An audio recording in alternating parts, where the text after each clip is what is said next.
Hello, and welcome back. And welcome back to Happy Day After Easter for my Eastery folk. It was also 420, which is always fun, because then, you know, well, who's not? If you're already a gardener, I'm pretty sure you didn't need Easter to land on 420 for you to pregame before dinner, if you know what I'm saying. But it's a nice, lovely coincidence, and we can all look at each other during dinner right when 420 hit and be like, that's what I did with my friend. But anyway, I wanted to take this opportunity, because last night I got thinking about some stuff while I was in 420 mode, if you know what I'm saying. So... and I just quickly wrote it all down, and I was like, we got to get back to this when I'm not haze-filled. All right. So it's a little religious in a way that it is about the Bible. So just ancient text in general, right? I'm not 100% versed on all religious text. I have not gone down that road of doing that, of like reading them all back to cover and being like whatever. But you know, I've researched snippets of different religious texts, and from my gathering, it seems like knowledge that has been learned through trial and error, through effing around and finding it out, gets written down so that, like, the person who reads it doesn't have to F around and find out. The effing around and finding out has already happened. It's already taken place. So we could just kind of, like, apply the wisdom learned from the person who wrote it down, and then add upon ours. I believe the hope was that where we are today would be much further when it comes to social access or social dynamics if we didn't ignore these ancient texts. Because the ancient texts that we are saying, like religion and things like that, these ancient texts, let's just call it that, because like I don't want us to get wrapped up with like, but I'm not religious. Forget it. You don't even need to be religious. There's just ancient texts out there, you know? They're out there. Old school. People wrote some shit down and it matters still to this day.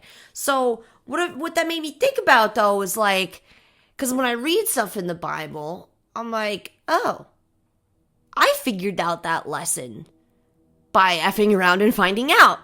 And it was comforting to me to know that someone hundreds of years ago, that's what I wrote in my notes, the people of that time we're talking about the same things that I'm seeking the knowledge on. That's comforting, right? Like, wow.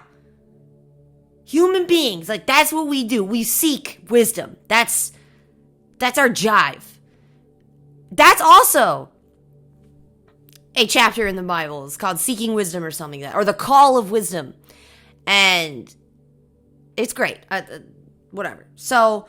but then that got me thinking, like, how comforting is that? That, like, the thing that I'm searching for now in 2025, a place that's, a time period that seems so chaotic, so out of control, so just out of my hands, right?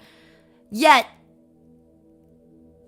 hundreds of years ago, this dude or whatever who wrote this down was struggling with the same thing. So it goes to show me that doesn't matter. It doesn't matter what we got going on. Trains, planes, and automobiles don't matter if they was camels, horses, and wagons. Like, it doesn't matter. We're still going to have the same human problems. Maybe, yeah, what's written in the book isn't, there's a lot of shit that they don't know. But when they F around and found out, they found something out, and they're trying to let you know. Now, it's also a part of the religion to use discernment. So when you're reading through the book and something seems a little outdated, don't take it to heart. It's a bunch of old guys or old school peeps sharing their stories. Just let that be what it is. Take it for what it is. Because moving into my second part of my thought, it's also disconcerting to find that the people of today are still trying to learn the same things we were learning hundreds of years ago. Right? Then my third thought, it's because we demonize these ancient texts to solidify our independence, free will, and thinking from that of those before. That we miss these building blocks of wisdom we could use for the foundation of our growth. Instead, we repeat the cycles, just with new shit. Now we're repeating the same problems they had in BC era, but with cell phones. So how far have we actually evolved? Because we won't take the advice from others because, well, I don't believe in the same thing that they believe in. It doesn't matter, home dog. There's still a lot of information in there. Ancient texts have info. Get to reading. Social construct information, like how to deal with people. People. The thing that we still struggle with so much. Another thing, it's like also teaches you how to deal with self. It's not talking about like technology and no one's going to troubleshoot your Windows operating system in the Bible. But for instance, there is a passage. See, I'm not a priest. I'm not a nun. I'm not any of these people. I don't memorize stuff. I gobble up the info and then it comes out the way it comes out. So like, don't be looking, I need the chapter in the thing, because I don't have that. But I read a chapter once that was talking about how this one village or this one community, they were grape farmers. So they made wine with their grapes. It was a new thing now. This is what the story was talking about. This is BC times or AD. I don't know. But it was so far back that they're like just starting to figure out the coolness of fermented grapes. And they're like, yo, wine. And like, we feel dancey. We having fun and blah, blah, blah. And so in this passage, they were talking about how the community had figured this out, and they were drunk on their wine and ignoring their fields because they don't know balance. So they're drunk on their wine, and no one's watching the fields, and no one's paying attention. No one's giving attention to the fields, what was mentioned. And a prophet or some dude who's not from the community came in, witnessed this, and said something to them about in that effect. The longer you ignore or not pay attention, you invite pests, you invite decay and decomposition. You're inviting that into your community. And as an ex-alcoholic, I take that. I get that. When you turn your focus to solely that of getting high or getting drunk or whatever, and that's your main focus, you will forget that it's your job to maintain the fields that bestowed that gift of wine upon you. And then that's when the degradation of one's life begins. And that was a warning in that story. And then also utilizing things like branches and olives and grape branches and things like that, vines, as a way to explain how when you're going down the wrong path or you're growing in a direction that's farther away from God or source energy, that branch isn't going to be getting the energy that it's needing to survive. So they say, like in another passage, it's like stay close to the vine, stay close to the vine, and be guided rather than branching out where you think you need to go, and in turn disconnecting oneself from source energy because now you no longer trust in your source. You're now putting your faith and your trust in yourself and not the eons of evolution and evolutionary change that has been brought upon us as humanity and Earth.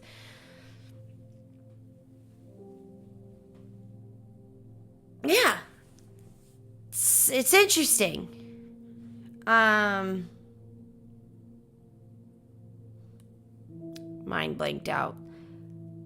Right. So the closer you maintain to the source of enlightenment, the source of light, the goodness. It's basically goodness. The closer you stay with goodness and just focusing on self-goodness and self-values, morals, what's good for self in those ways, in those fulfilling ways, then when you branch, it's a natural growth or a natural coincidence or next step motion that happens when you're growing out of unconditional love and support.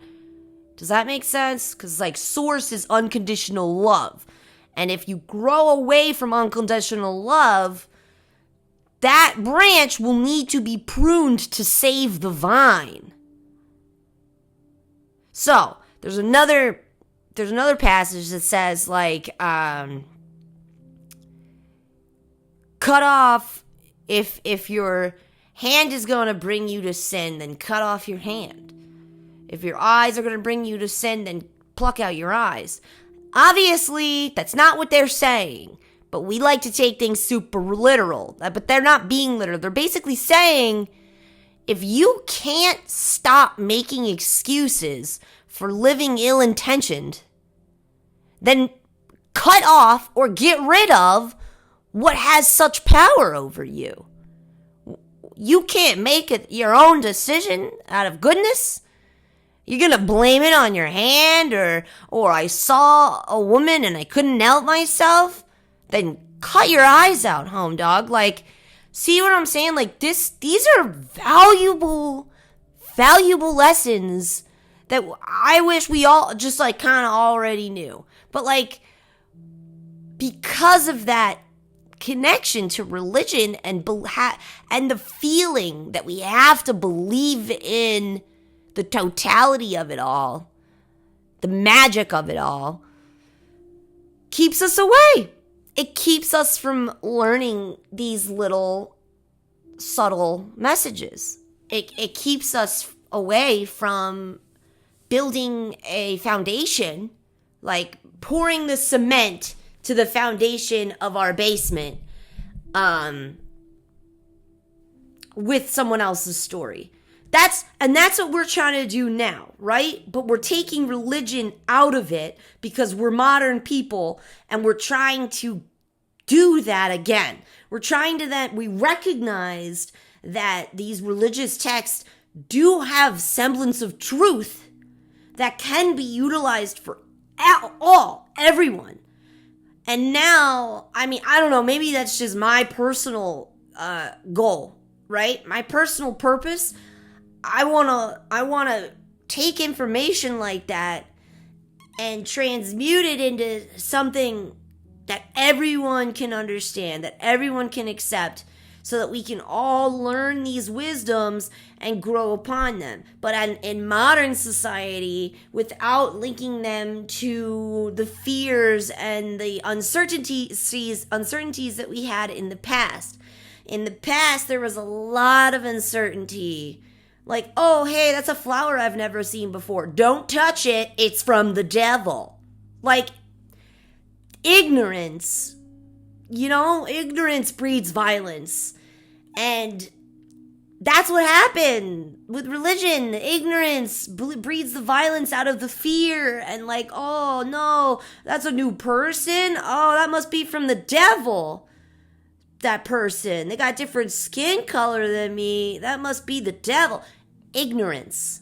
So we're not ignorant anymore, right? At least I'd like to think we are a lot better than that. I know a lot of Puritan people, when they first came to the Americas, they basically deemed all wildlife the devil because they've never seen something so wild like this before. They come from the the highly habitable city of London, that whole zone's been structured and built for years before they came over here. And then they came over here expecting to just have like Jamestown all over again. Like, yeah, it's gonna make a little mini London. Like, it's gonna be fun. And then they realized the depths of what that meant. The nothingness that was here for them, but just wild and feral and chaotic, you know? And so it's the devil. So when people started to learn over time how to live off the land, the Americas, utilize different natural growing substances for food, herbs for healing, because we don't have the same, we might have some of the same as over in England, but I'm pretty sure we're a different continent and we've got a lot more different herbs and plants and growth that we need to learn about. So the early people who started to do that and embrace the wildlife, they're now witches and part of the satanic cult. You see where I'm going with this? They're not. They're evolving people. But because of the ignorance and fear of blanket religion, it halted people from evolving. So imagine if we could put both those things together. The early wisdom from the ancients, but take out the ignorance of everything that I don't understand is the devil. Take that out. Look at it as just like light and dark, good and evil, or enlightenment and higher self and higher purpose versus succumbing and not overcoming and staying stagnant, things like that. Like, look at it like that. And you start to see it all be panned out a lot differently. Right, because like, why would God give us a planet that is fruitful like this with things that can heal us, because our bodies are handcrafted from the recycled material of Earth. So to fix a body, you find that in Earth. Because that's the patchwork quilt that we're made up out of. Right. So, we're supposed to heal ourselves with Earth. And maybe witchcraft and all that crap wouldn't have happened if we had the awareness that we have of today, mixed with the values of old, combined with the wisdom of self-awareness. I don't know. I don't know, but it feels like that's a thing. Because there was a time I was talking to an ex-pastor, and I had told a story, a personal story of woe, of traumatic woe. But the lesson that I had learned from said story and how to approach certain people with unconditional love and acceptance, even though they hurt me, was like what I learned from that every person brings you a lesson, and not every lesson's gonna feel good, but that doesn't mean that these people are your enemy. They are you in the collective, trying to grow, trying to evolve. You're mirroring what you need to evolve. So you need to have a level of detachment to maintain an attachment of unconditional love.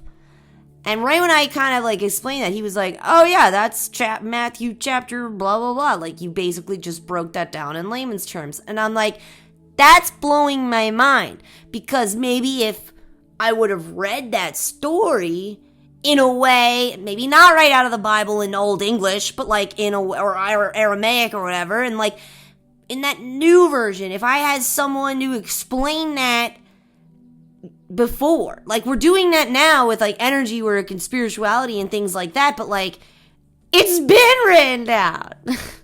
Like, it's in there. And I wonder, because then I watched this movie and that was the same concept, was that with time, like where we made this time, like we have time, because of time, it somehow negates our ability to link and connect the knowledge from our prior generations, because we're always running out of time. So we never take the time to look back to understand. And we just keep driving forward and making small adjustments. And that's what brought us to like that, a smartphone.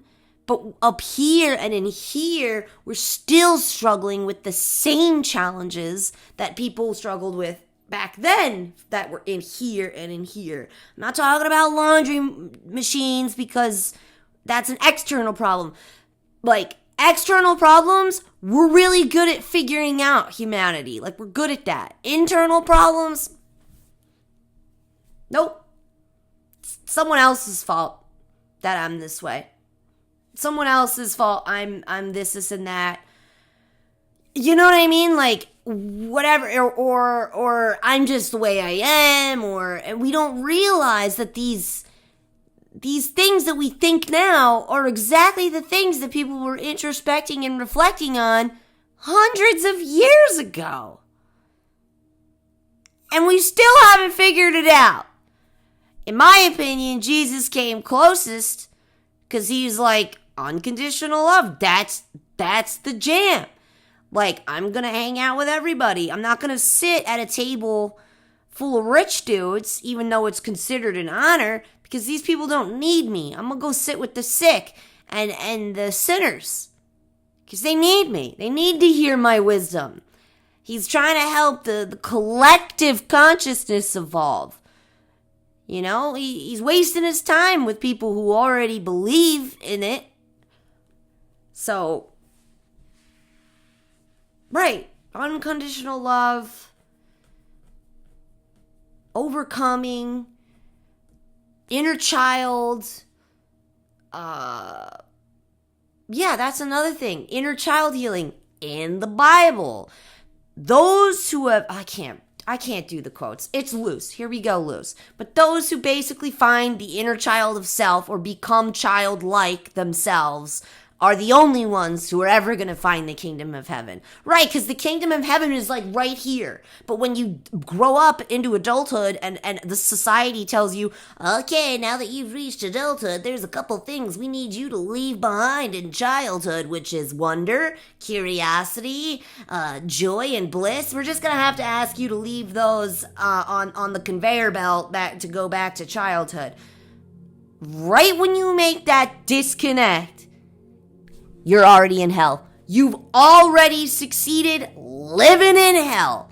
If you maintain childlike wonder, if you maintain that joy and bliss of searching and that quizzical mind and questioning things and you're excited and all of that, that's your inner child. That's why we need to do inner child healing, because you cannot find heaven, which is here already, if you're not able to heal your inner child and integrate the needs of your inner child into your daily life.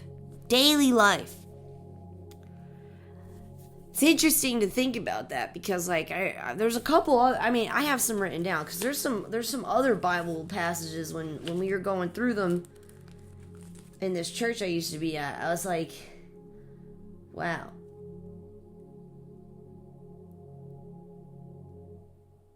Yeah, okay, so here's one too. It says there's 4 types of love. This is from the Greeks.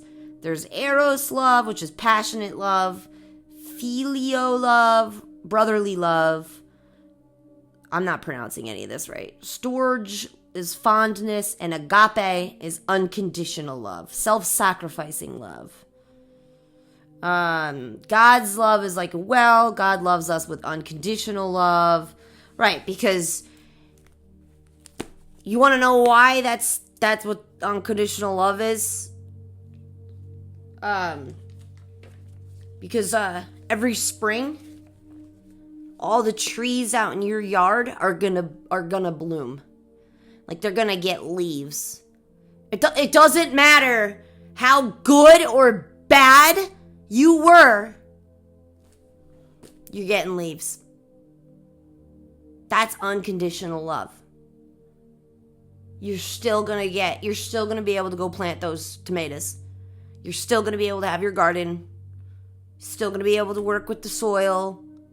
That's the point of unconditional love. That's what the books are trying to get you to understand, is that unconditional love is the never-ending well. And what do we know in our personal universes that's never-ending?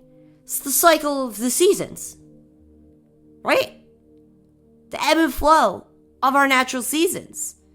And each brings gifts of harvest, growth, reflection, and rebirth. So we're always given another opportunity to access those insights, those inner wisdoms, those inner truths every season. And God gives us that chance. If you want to call it the universe, you can. I just honestly think that whoever figured out, nothing else is named God. I just figure, that's the universe, right? The all-encompassing all is. And, the flow of everything, just how it's all going. So, yeah, that's unconditional universal love, man. That the sun is going to come back closer to my side of the earth come spring. I'm going to be able to plant a garden early May. And these are things you trust.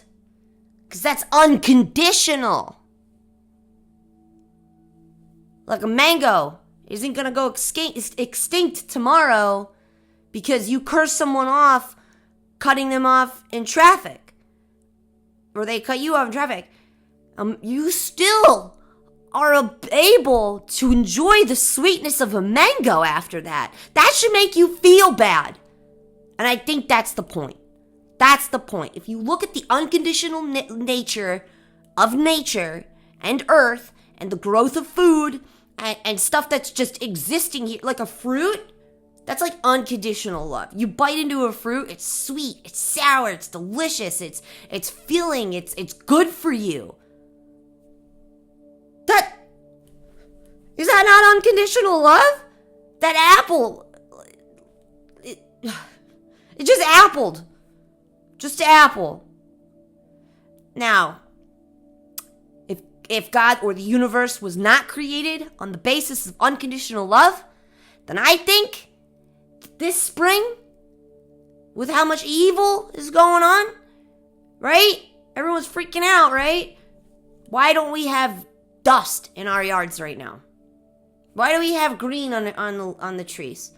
Why was I able to just go buy bananas from the grocery store? Yeah, and we take that for granted. If it's hard for you to come up with a gratitude list every day, start thinking about this stuff. I'm grateful that food grows out of the ground. And it's not just made of ash. Because that's technically what we deserve, right? If you think conditional love, right? Imagine if the universe and the laws of nature were built off of conditional love. You'd be walking down the street and you could tell everybody on the block who's doing good and who's doing not, right? Oh, so-and-so's got a garden. They must have been doing the right thing because they're able to grow out of their soil.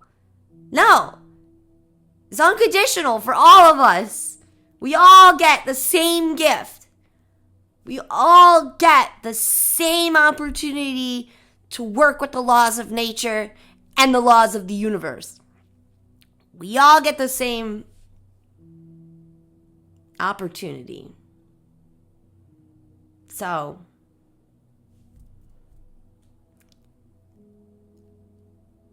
I believe you're already in hell if you're living in constant stress, anger, resentment, sadness, guilt, shame, any of that.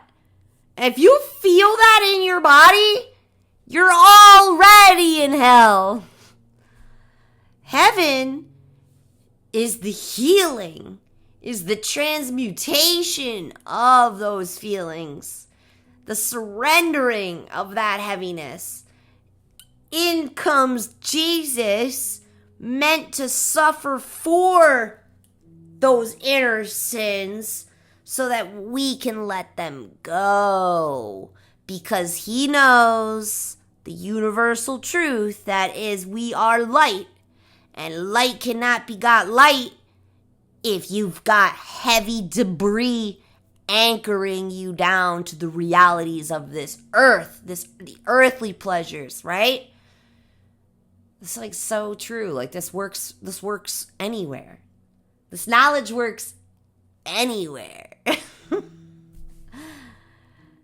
Like keep sifting your soul to remove all the debris so that light can be got back to light, you know? Like electricity can't flow if there's debris. And I feel like we took that simple truth and like Jesus' way of trying to live his life to not collect any of that debris. He's like, you can actually just live a life, like choose the way to live, like be more mindful, more proactive, more intentional with how you do things in the first place. And you won't have to go and sift through your soul constantly to remove that debris. And that's what he's trying to show people. And he even tried to tell people that righteous anger is also just. And that will not collect debris all up in your soul.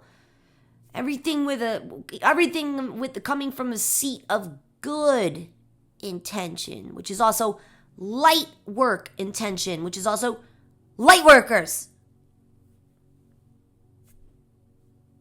See what I'm saying? So,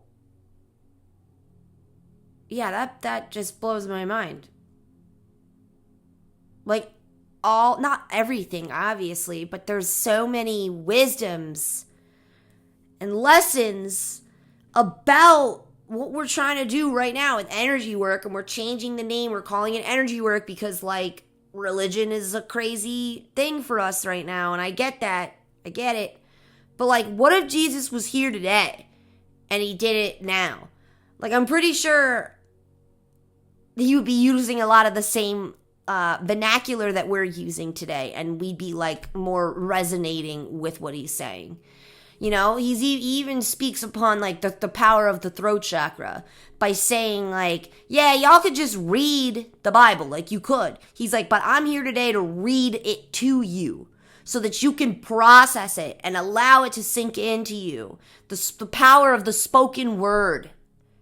And like, we talk about that all the time. Talk about speaking your truth, standing in your power. Things of that nature. And how important and how powerful it is being spoken about. And like these just little breadcrumb trails. Little breadcrumb trails of like teaching us how to be the most enlightened creatures. And then we get all hung up. We get hung up on the fact that it was written anciently ago. And we're like, this doesn't make any sense. It's not supposed to line up accurately with the modern world. It's not going to, okay? It's just not. Don't get hung up.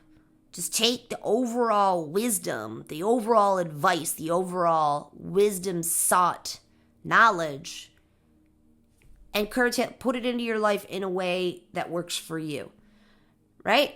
Doesn't mean, just because you learned something out of the Bible that resonates and rings true for your life doesn't mean that now you have to be a Christian or a Catholic.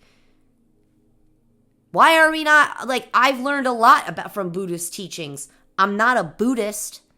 I've learned a lot from Hebrew teachings. I think it's beautiful the way that they, especially the Hasidic Jewish culture, they think so deeply about the sacredness of life and living that, like, then that's why a lot of their rules, like, to outsiders seem like, what the heck, that seems so crazy. But when you listen to the reasoning behind it, and they're attaching that intention to something they're doing in their modern day, I think that's inspiring. You're keeping the sacredness of the knowledge you've learned of highest, like, importance.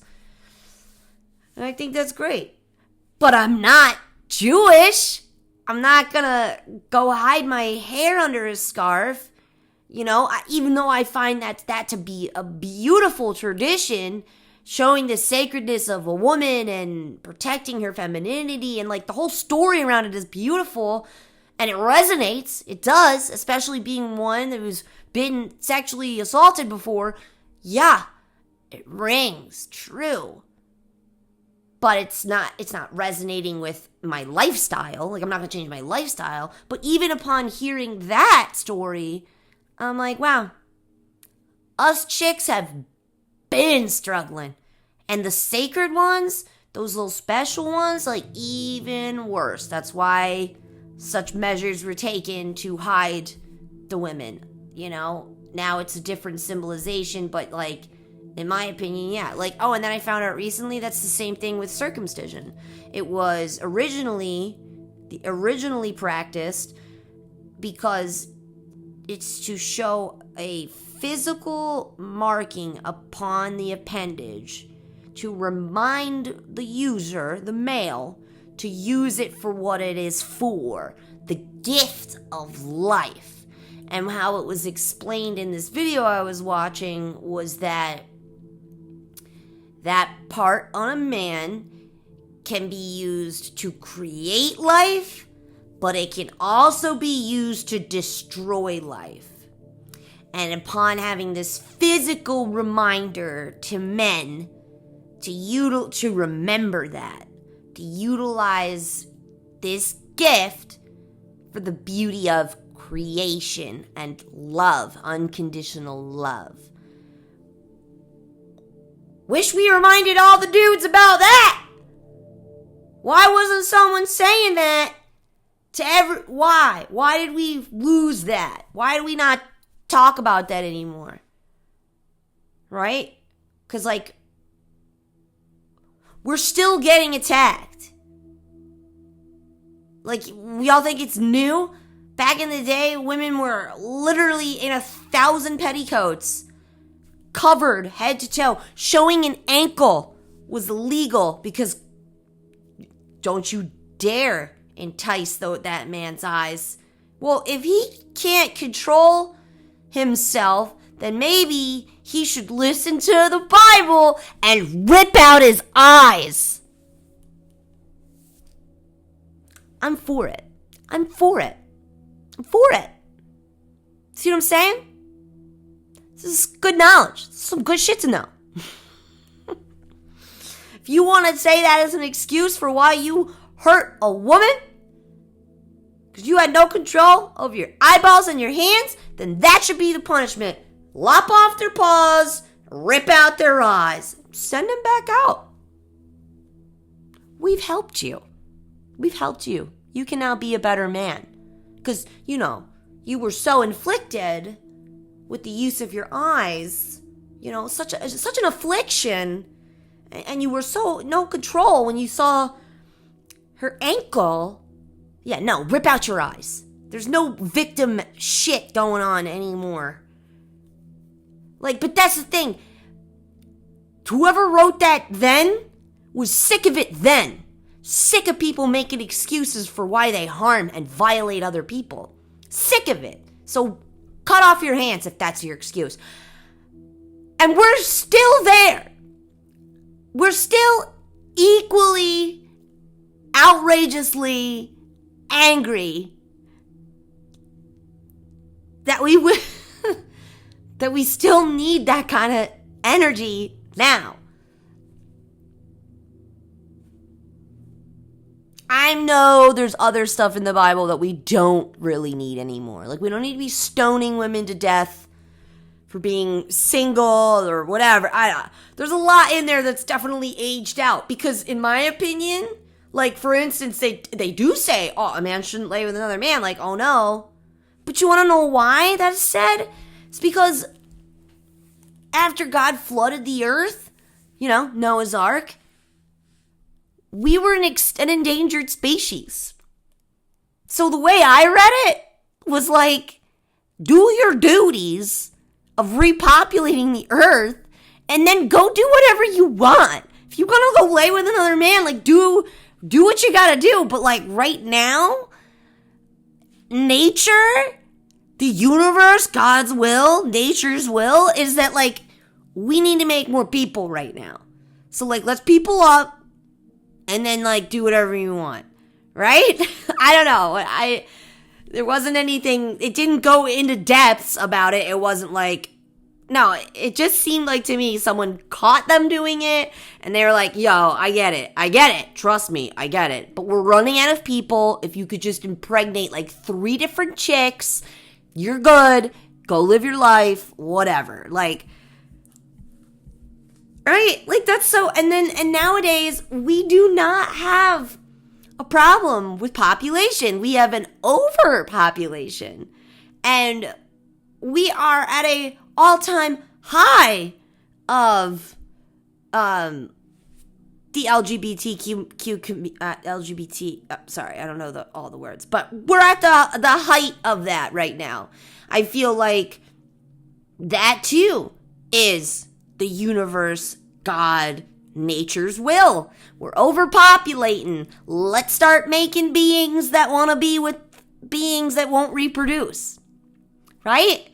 Because unconditional love is still the premise of everything. So, like, of course you're still meant and supposed to find love. God wouldn't take away love. He wouldn't be like, oh, you're overpopulating, I'm going to make you all despise each other. No! Just love each other in a way that doesn't procreate. And adopt some kids. Because God's will is nature's will, right? Right? So if this is happening, if this is unfolding the way it's unfolding, maybe it's God's will. Right? I don't know.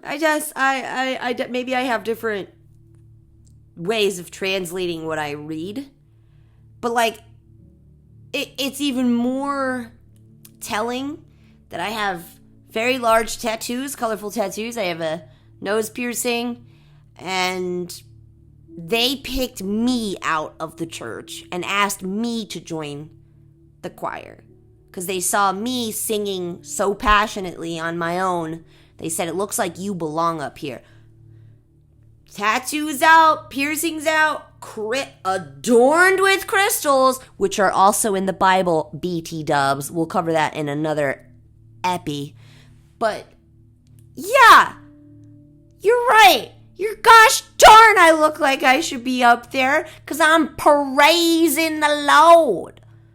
Praising the will of all is. And the will of all is has brought me to a point in my life because I surrendered to it finally. Surrendered to the all is. And here we are. I'm loving it.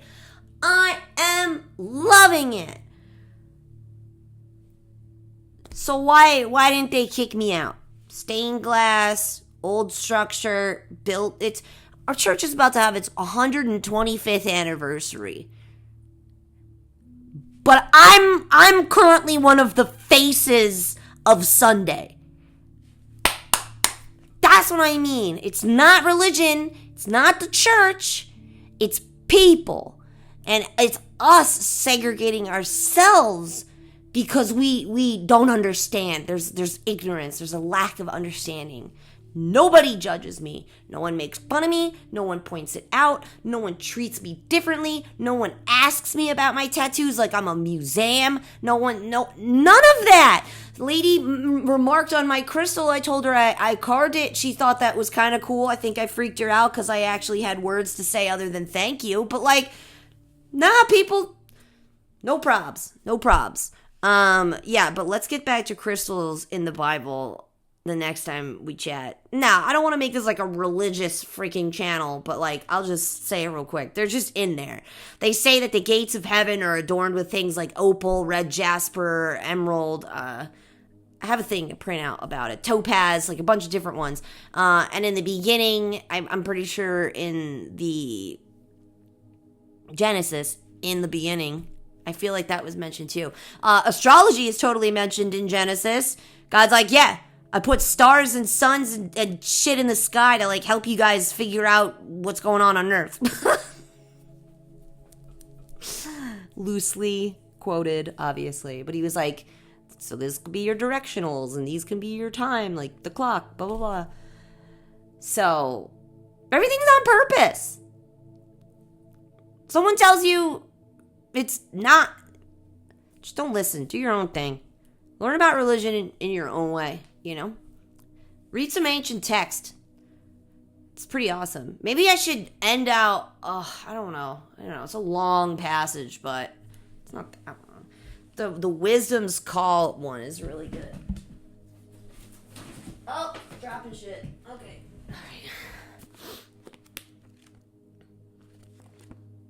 Alright, I'll do the wisdom thing and that's it.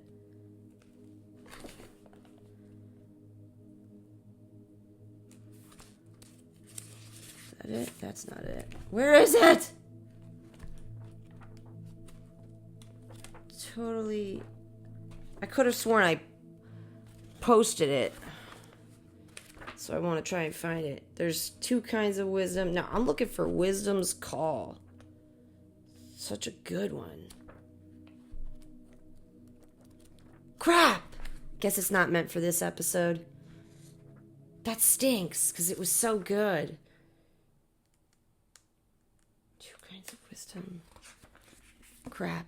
Well, anyway, basically, it says, the Wisdom's Call one is saying, like, those who seek me know what they're doing. Those who never look for me are doomed to a life of crap, basically. Like, and even in it, it says, like, wisdom was created before everything. Wisdom has always been around, even before God created the heavens and the earth. Wisdom has always been here for us to seek, and those who seek wisdom are the truly enlightened. So why would there be an entire thing in this book, right here, that says, get smarter, seek wisdom, question things, have childlike wonder to question. I want you to question, because with every question, it leads you closer to the truth, which is that of the all-encompassing. And upon that, we are free, because when we understand that there's a larger, bigger picture than us, things shift in that moment.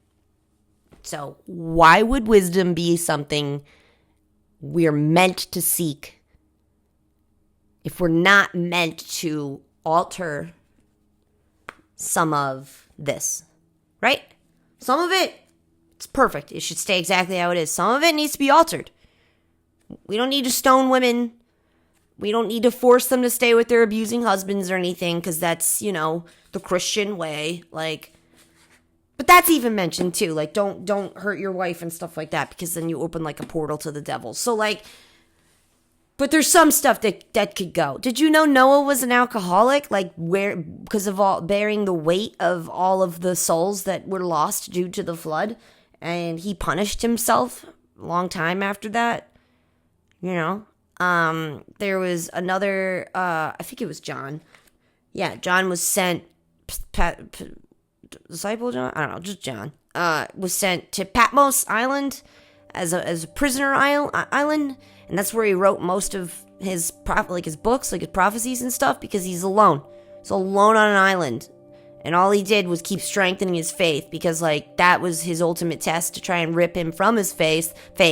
And all it did was strengthen his belief in how to live life. And I think John also writes a lot on self-love, and the correlation between that self-love and the unconditional love of the divine. And I believe because he was alone for so long, he had to figure that kind of stuff out. So, which kind of plays right into my personal story of seeking and learning about self-love was through isolation. So, same kind of stuff going on then that is now. And I think it's our purpose as modern peoples to write our own. Write the next one. I think we should keep in the one though about if you're gonna blame your hands or your eyes or your tongue, then rip them off. Let's get serious in there. This is just me. I couldn't help but look at her like that. Then just let's pluck out your eyes. Like, no big deal. All right, so that's my ode to Easter discussion. Yeah, we can always elaborate. If someone wants to comment about it to elaborate, I'll gladly elaborate. But I don't want to just start going off on a tangent, making like every one of my little daily chats be about this, because that's just like one hyperfixation. There's 1,000. There's just so much to talk about that I like to keep it fresh every day, because then you recognize, though, eventually that it's actually not separate. Everything that's getting talked about is actually just this one understand. Like, that's hard to explain. That's another level. So we'll just keep chatting, but no, if you want elaboration, or if you'd like another episode that's focusing on the basically the translation of the Bible from what it's in to like modern day Lex speak, I'd gladly do that for you. So don't come at me though about the stuff that we're trying to evolve away from. I agree with you. There's some shit in there that's crazy. We're going to evolve away from it. Like, that's the point. We're supposed to take it for what it is and evolve with it. All right? So, don't come at me. I'm not trying to add to the church. Like, it's cool. Like, I go alone. I don't need, like, friends. I go by myself because it's fulfilling. All right, have a great rest of your day, guys. Bye.